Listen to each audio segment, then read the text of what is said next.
Second problem, the following data gives the information on the observed lifetimes in hours of 225 electrical components. So life time ఇచ్చాడు అనమాట. Electrical components total number represent చేశాడు ఇక్కడ 225 అని. So life time in hours, వాటి యొక్క life time ఇచ్చాడు, class intervals, frequencies ఇచ్చాడు అనమాట ఇక్కడ. So determine the model life time of the component. So 3 find out చేయాలి. మోడల్ అంటే 3 ఫైండ్ అవుట్ చేయాలని ఇక్కడ. సో ఇది 3 ఇచ్చినప్పుడు డైరెక్ట్ మనం టేబుల్ ఏం సాల్వింగ్ చేసేది లేదు, సేమ్ టేబుల్ రాసుకుంటాము.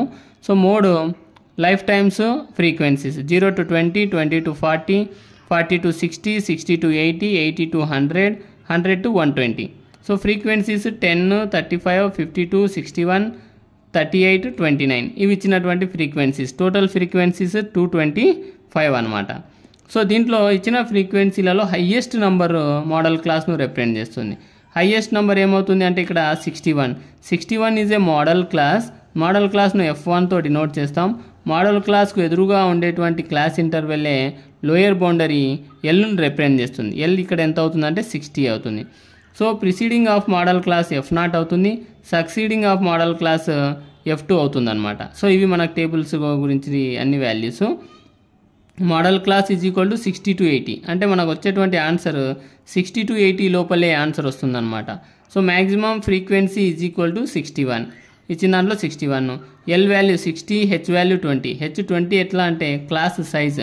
సో రెండింటి యొక్క డిఫరెన్స్లు అన్నీ కూడా 20 ఉన్నాయి కాబట్టి హెచ్ 20గా తీసుకున్నాం. F0 వచ్చేసి 52, F1 61, F2 వచ్చి 38 అవుతుంది. So mode is equal to L plus F1 minus F0 by 2 F1 minus F0 minus F2 into H mode formula apply చేయాలి.